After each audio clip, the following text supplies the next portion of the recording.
व्यक्तिगत सत्याग्रह की शुरुआत किसने किया? व्यक्तिगत सत्याग्रह की शुरुआत किसने किया? याद रखिएगा, व्यक्तिगत सत्याग्रह की शुरुआत 22 अक्टूबर 1940 ईस्वी को महात्मा गांधी के द्वारा किया गया था।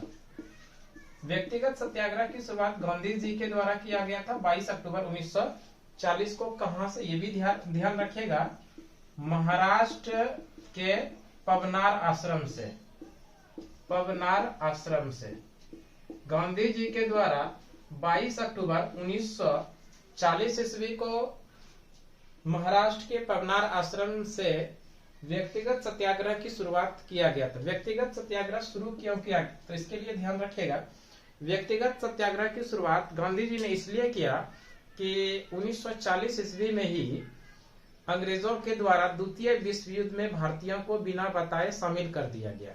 यानी अंग्रेजों ने 1940 में भारत के लोगों को बिना बताए भारत को द्वितीय विश्व युद्ध में शामिल कर दिया। इसी के विरोध में गांधी जी ने 22 अक्टूबर 1940 ईस्वी को पवनार आश्रम से व्यक्तिगत सत्याग्रह की शुरुआत किया। व्यक्तिगत सत्याग्रह की बात करें तो इस व्यक्तिगत सत्याग्रह के पहले सत्याग्रही जो थे, ध्यान रखिएगा, पहले सत्याग्रही, व्यक्तिगत सत्याग्रह के पहले सत्याग्रही के रूप में कौन बने, तो ध्यान रखिएगा, विनोबा भावे। विनोबा भावे। विनोबा भावे पहले सत्याग्रही थे, जबकि दूसरे सत्याग्रही, ध्यान रखिएगा, दूसरे सत्याग्रही जो थे, दूसरे सत्याग्रही थे जवाहरलाल नेहरू। और इस जवाहरलाल नेहरू के स्थान पे तीसरे सत्याग्रही बने ब्रह्मदत्त। ये भी एग्जाम में कई बार पूछा जा चुका है कि तीसरे सत्याग्रही कौन थे। व्यक्तिगत सत्याग्रह में शामिल होने वाले तीसरे सत्याग्रही थे ब्रह्मदत्त। ये सवाल पूछा गया है।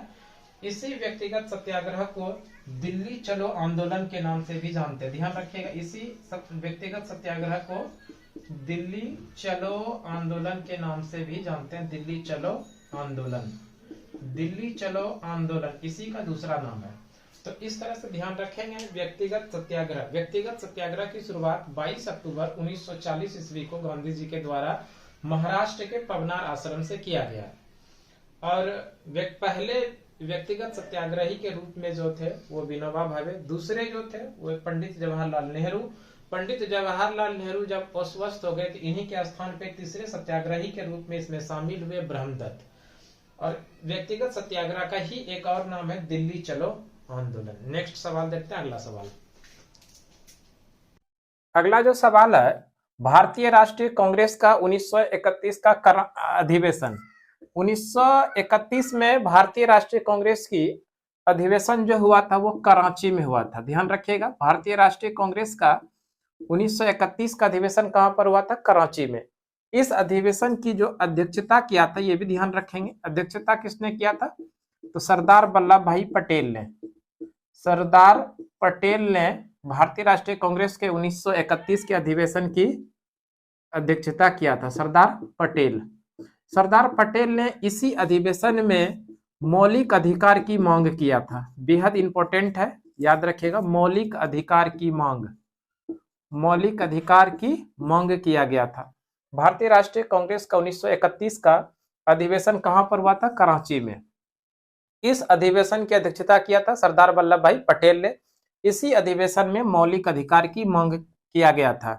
भारतीय राष्ट्रीय कांग्रेस का जो 1931 का कराची अधिवेशन हुआ, इसी में आर्थिक क्रियाकलाप, ध्यान रखिएगा, ये भी आर्थिक क्रियाकलाप, आर्थिक क्रियाकलाप का प्रस्ताव भी पारित हुआ था। आर्थिक क्रियाकलाप, आर्थिक क्रियाकलाप का प्रस्ताव पारित हुआ था। आर्थिक क्रियाकलाप का प्रस्ताव पारित हुआ। यही 1931 का जो कराची अधिवेशन था, इसी अधिवेशन में गांधी जी को काले झंडे दिखाए गए थे। ये भी याद रखेंगे, बेहद इंपॉर्टेंट है। गांधी जी को काले झंडे दिखाए गए थे, काले झंडे दिखाए गए। तो इस तरह से इस सवाल का एक्स्ट्रा फैक्ट भी बहुत सारा सवाल इस इंपॉर्टेंट इसमें क्वेश्चन बना। देखिए सवाल क्या था, भारतीय राष्ट्रीय कांग्रेस का 1931 का अधिवेशन भारतीय राष्ट्रीय कांग्रेस का 1931 का अधिवेशन जो हुआ वो कराची में हुआ। इस अधिवेशन की अध्यक्षता किसने किया था? सरदार वल्लभ भाई पटेल ने। इसी अधिवेशन में 1931 का कराची अधिवेशन में ही क्या चीज जो प्रमुख रूप से इस मांग किया गया था, वो मांग किया गया था मौलिक अधिकार का। कई बार एग्जाम में सवाल देखने के लिए मिला है, भारतीय राष्ट्रीय कांग्रेस के किस अधिवेशन में मौलिक अधिकार की मांग किया गया था? याद रखेंगे 1931 का कराची अधिवेशन। साथ में याद रखिएगा इसी भारतीय राष्ट्रीय कांग्रेस के अधिवेशन में आर्थिक क्रियाकलाप का प्रस्ताव पारित किया गया था। 1931 के ही कराची अधिवेशन में गांधी जी को काले झंडे दिखाए गए थे। तो इस तरह से एक्स्ट्रा फैक्ट भी हुआ। अगला सवाल हम लोग देख लेते हैं, नेक्स्ट सवाल।